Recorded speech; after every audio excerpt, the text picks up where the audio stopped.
One more time. Call Me by Your Name. The topic being discussed is sexual orientation, and we'll be using pages 235 to 257 in the textbook, as well as pages 106 to 173 from the chapter Attraction and Love to give a further comprehension overview of the film. The movie is set in northern Italy in the summer of 1983, following Elio Perlman, played by Timothée Chalamet, a 17-year-old as he falls deeply in love with Oliver, played by Armie Hammer, a charming 24-year-old American graduate student who interns for Elio's father, an archaeology doctor. Textbook examples: Kinsey scale, Elio's fluid exploration of attraction, internalized stigma versus acceptance, contrast between Elio's openness and societal silence. Sternberg's triangular theory, passion with physical intimacy, intimacy and emotional connection, and commitment limited due to circumstance. Social barriers to same-sex relationships, Oliver's fears of societal judgment.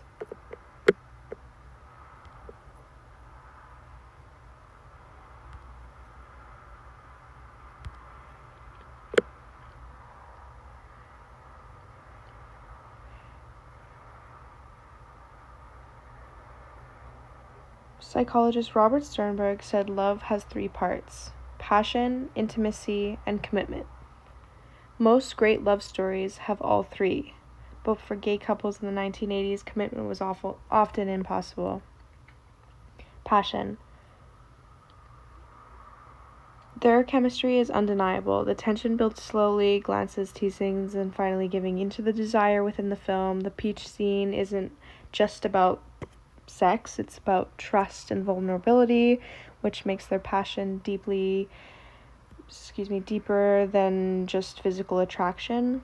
Intimacy, they connect on a deeper level. With music, books, private jokes, the Call Me By Your Name game is the ultimate sign of emotional closeness. They're so wrapped up in each other that they want to be each other, even for a moment. For commitment, or the lack of it, here's where the reality crashes in. Oliver can't stay, not just because of distance, but because of the 1980s weren't kind to gay relationships.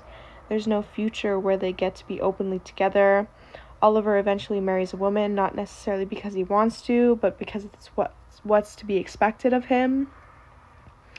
Why this made it so much harder. The HIV epidemic was at its peak, and the fear of stigma around gay relationships. Many men felt pressured to hide who they were. Same-sex marriage wasn't even a conversation yet. Most gay relationships had to stay secret or even end in heartbreak. As for family and social pressure, Oliver knows that choosing Elio would have he would have had to give up a normal life, career, family approval, and safety. And the tragic result of that is that their love can't last. Sternberg says that the perfect love, consummate love, needs passion, intimacy, and commitment. Elio and Oliver have the first 2 in spades, but the world they live in this time steals the third away from them. That's why the ending hurts so much. They had something real, but no way to hold on to it. The fireplace scene isn't just Elio crying over Oliver, It's him mourning the life they could have had in a different time, and that's what makes this story so powerful. It's not just about them. It's about all the gay couples who loved deeply but couldn't stay together because the world wasn't ready. Call Me By Your Name shows us how love isn't just about feelings, it's about time and place, and whether the world lets you keep what matters most. And that's a great way of Sternberg's triangular theory being applied to Elio and Oliver. Another way we can analyze Call Me By Your Name is through the Kinsey scale. So, the film challenges rigid characterizations of sexuality, which aligns with Alfred Kinsey's findings that human desires exist on a spectrum. Elio's attraction towards both Marzia and Oliver reflect a person centric bisexuality, so like around 2 to 4 on the Kinsey scale, where emotional and physical connections matter more than gender. His lack of shame is a very big contrast to Oliver's guardedness, suggesting that Oliver may fall between a 3 to 5, capable of deep same-sex passion, but ultimately conforming to the societal norms through his, which is shown through his engagement with a woman. The Kinsey's research supports this, noting that many men have same sex experiences in youth, but later adhere to heterosexuality, whether by preference or external pressure. This film does represent sexuality as dynamic rather than fixed, um, which all these points are very spoken about in the textbook. Um, Another um, element we can analyze Call Me by Your Name through is religion. Though the film never explicitly addresses religion, the weight of the Catholic culture lingers in its conservative Italian setting. It's set in the earlier days in northern Italy. The villager, you can see this through the villager stairs, the unspoken rules of propriety, and Oliver's eventual retreat um, into a heterosexual marriage. So his engagement reflects like kind of a compulsory um, heterosexuality, the societal enforcement of straightness as a default to everyone. Another thing I found really interesting was Mr. Perlman's speech at the end to Elio when Elio finds out that Oliver is engaged to a woman. So in his speech kind of serves as like a secular turning point to like religious discussion and experiences, where rather than condemning Elio's pain toward like a pain about a same-sex relationship, he frames it as something that's sacred. So urging his son to embrace feeling over the numbness. Um, the moment kind of replaces religious religious absolution with like paternal empathy, suggesting that true acceptance comes from um, human connection, not institutional doctrine, which I think is really interesting and a really important part of the movie. Um, another way we can another way we can analyze um, Call Me by Your Name is through psychological development and adolescent identity. Elio's journey mirrors Erik Erikson's stage of identity versus role confusion, where adolescents explore different facets of self to form a stable sense of identity. Um, at 17, Elio navigates his first love, sexual awakening, and same sex desires, uh, all within like intense curiosity and vulnerability. His question, is it better to speak or to die, captures like this cognitive dissonance of wanting to express desire while also fearing rejection. Another really interesting article that I found was a psychologist, Lisa Diamond's work on sexual fluidity, which underscores what I previously said, that many adolescents experience shifting attractions without committing to a fixed label. The film avoids framing Elio's bisexuality as a phase or a crisis, instead portraying it as a natural, if painful, part of growth, which I think is very important, especially in today's day and age where labels are everything.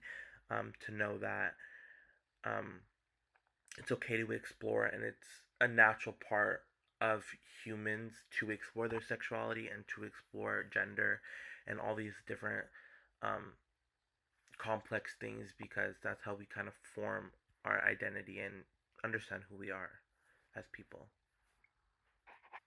So thanks, Aiden. That was great. Appreciate it. So, this is my part. It's about sexual orientation and society, and basically, I'm gonna talk to you about homonegativity, specifically in sports. LGBTQ plus, the discrimination and expression, and internalized shame. So,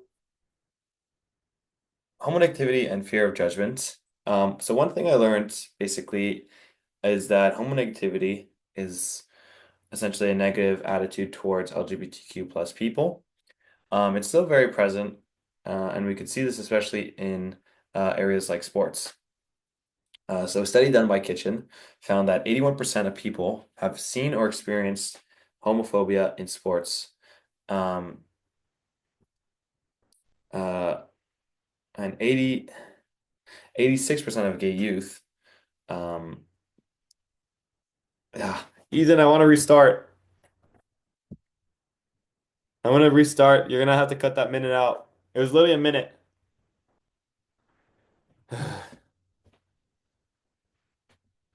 So, thank you, Aiden. That was great. Really appreciate it. So hi, this is my part. It's essentially on sexual orientation and society. Um, so today I'll be talking to you about kind of what I learned with LGBTQ plus discrimination, internalized shame and social attitudes, and how I'm going to be talking to you about that is through homonegativity, LGBTQ plus and expression, and internalized shame, like I said. So, um, the film Call Me by Your Name.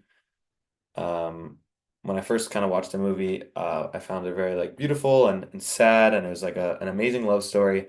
But after reading more and doing more research and becoming more informed on the topic and the issues, you know, I kind of realized that the film is also a reflection of those struggles and of what the LGBTQ plus people face in everyday lives. And although the movie is um, a bit old and the book even older, I feel like the material and the depiction of the struggles that LGBTQ plus people face is still very relevant. So, um, yeah, so homonegativity and fear of judgment. So one thing I learned is that homonegativity, which is a negative attitude towards LGBTQ plus people, is still very present in Canada and especially in sports.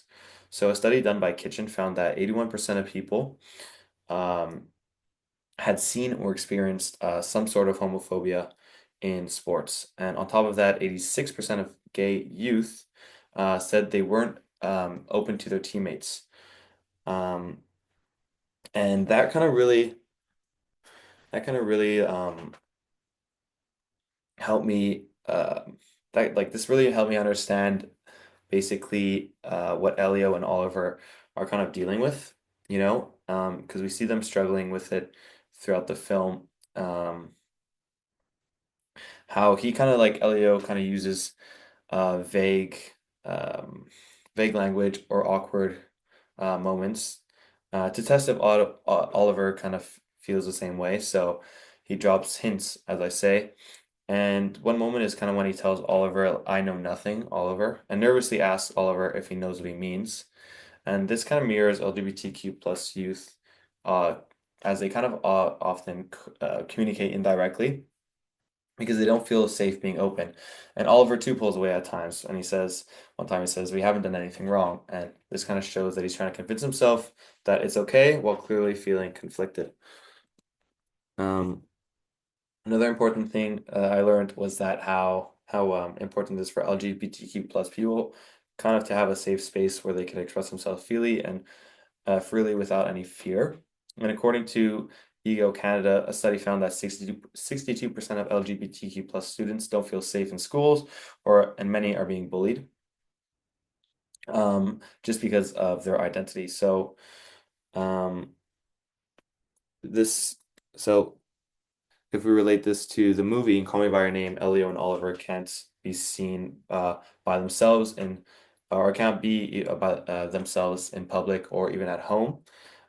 So they plan this kind of trip or this getaway, um, and they kind of they have this trip together, and they're able to be open and themselves with each other without feeling judged or looked at weirdly, you could say.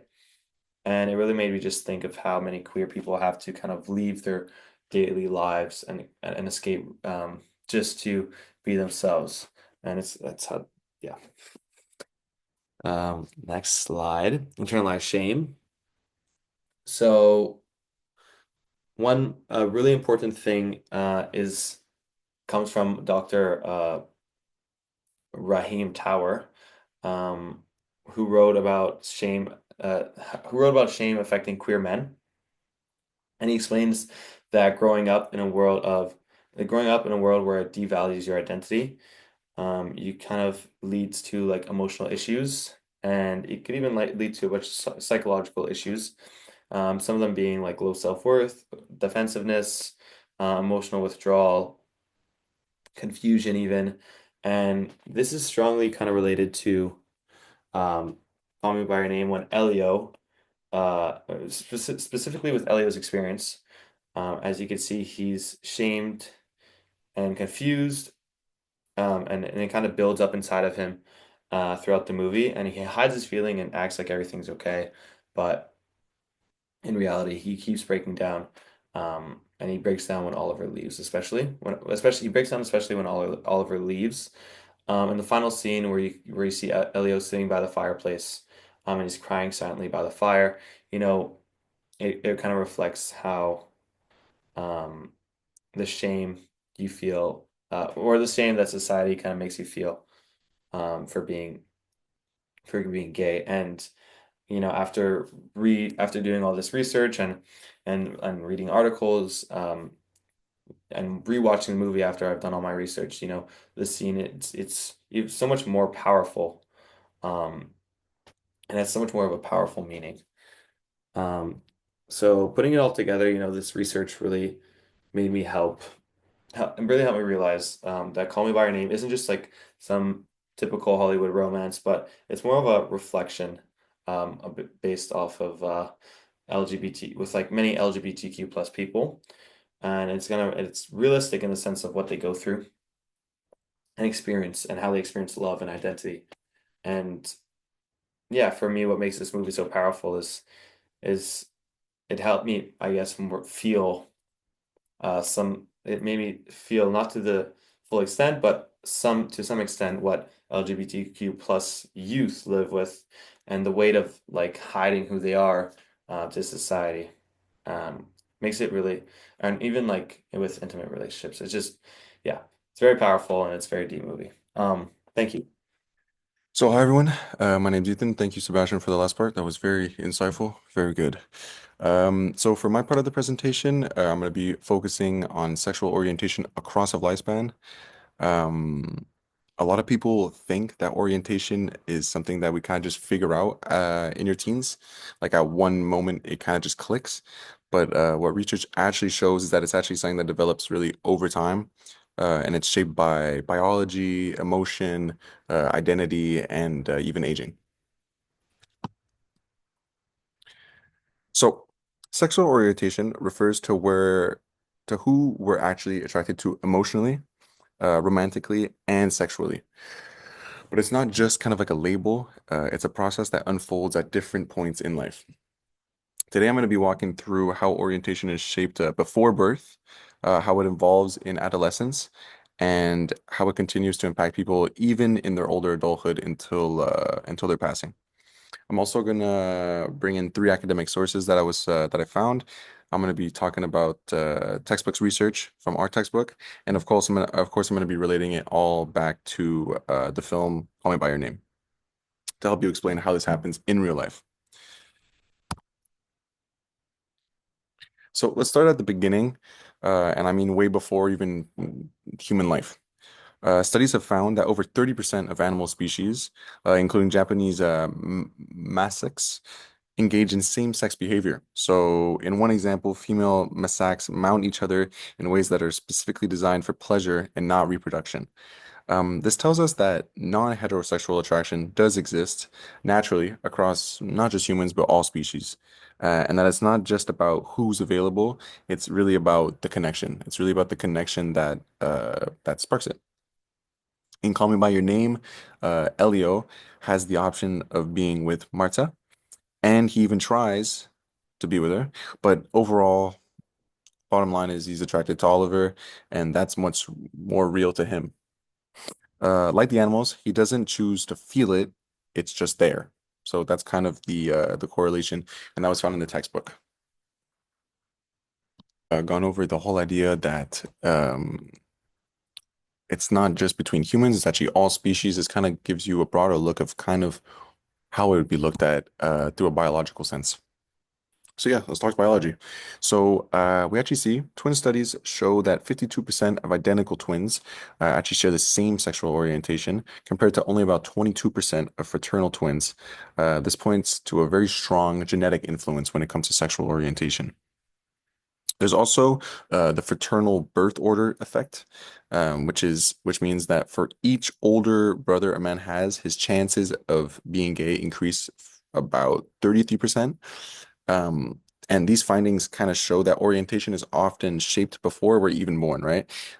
Through hormones and brain development. This is before that you even have that so-called choice that so many people believe um, people have when it comes to sexual orientation, simply.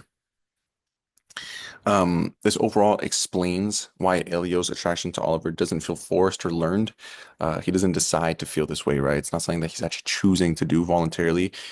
It's something he experiences internally and overall just naturally. There's no like third party kind of helping influence the way he feels about Eli uh,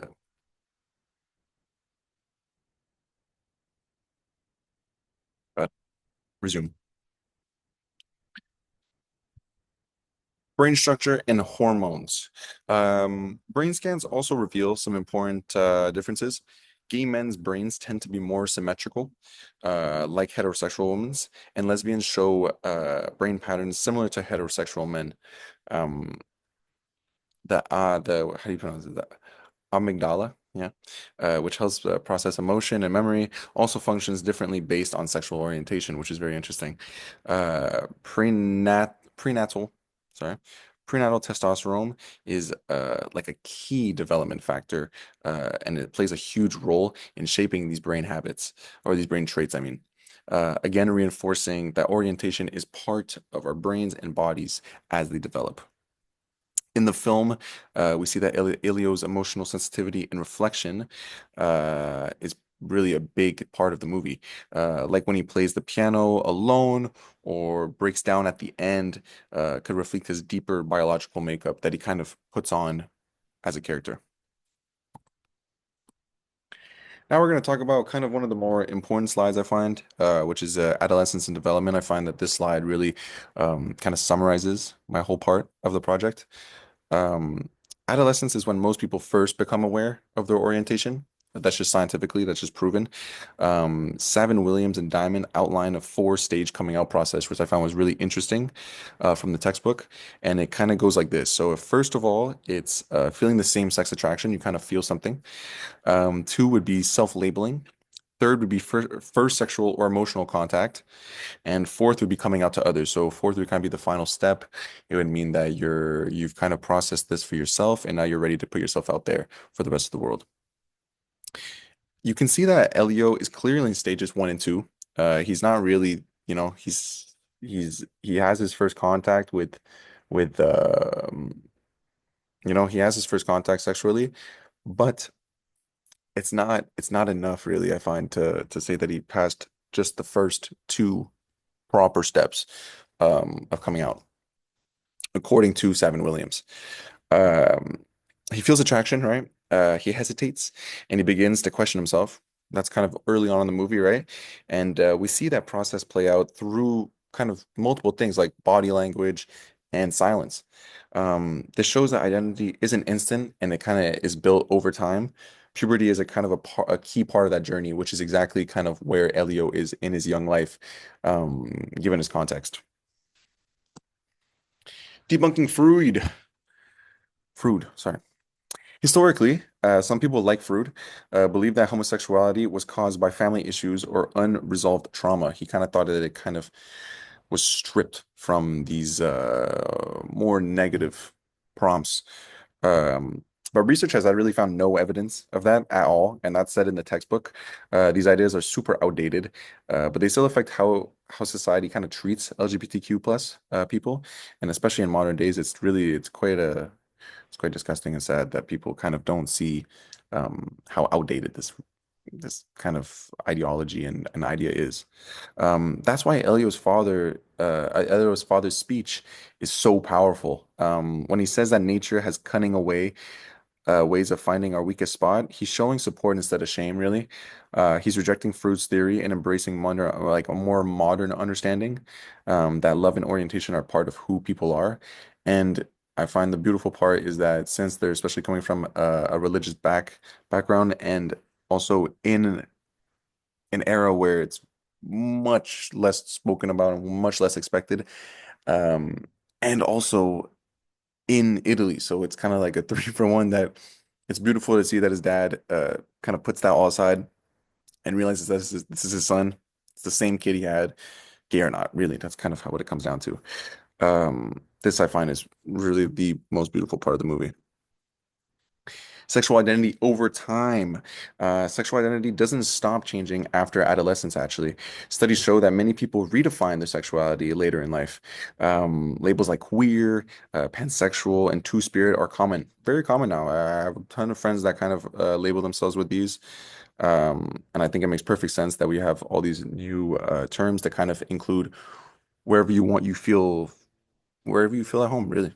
I think it's a great thing. And this is especially among the youth, this is a thing. People my age and a bit older, kind of because these terms are a bit more newer, I would say.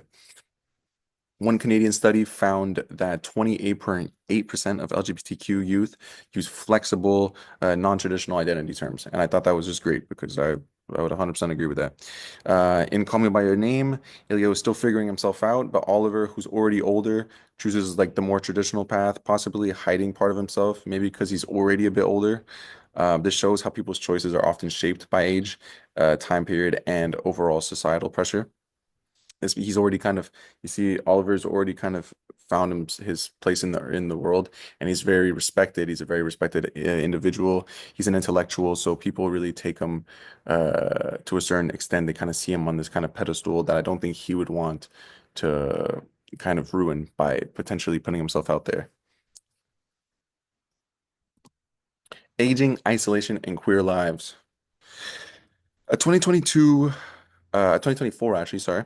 Like let's just start by saying, sorry, what happens later in life, right? So in 2024, there was a study by Tran and colleagues that found out that gay men are twice as likely to live alone as they age, which I found was really sad. Um, I myself have a gay father, and he's not going to be doing that. He's definitely not going to be doing that. They're less likely to have spousal caregivers, and are even more at risk for cognitive decline with strong support, like without any sort of strong support systems.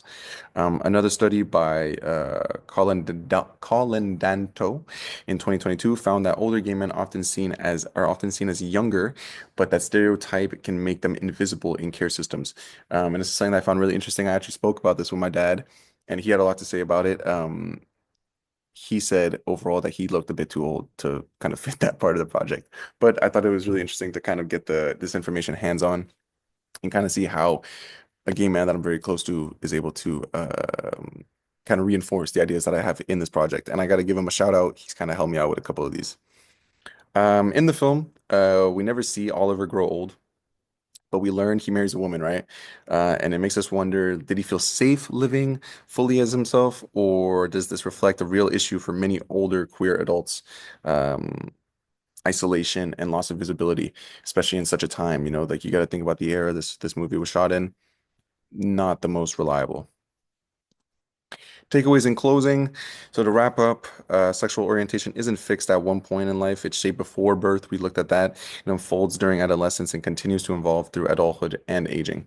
Biology plays a huge role, but so do emotions, identity, and social environments. They're just as important, just as impactful when it comes to sexual orientation.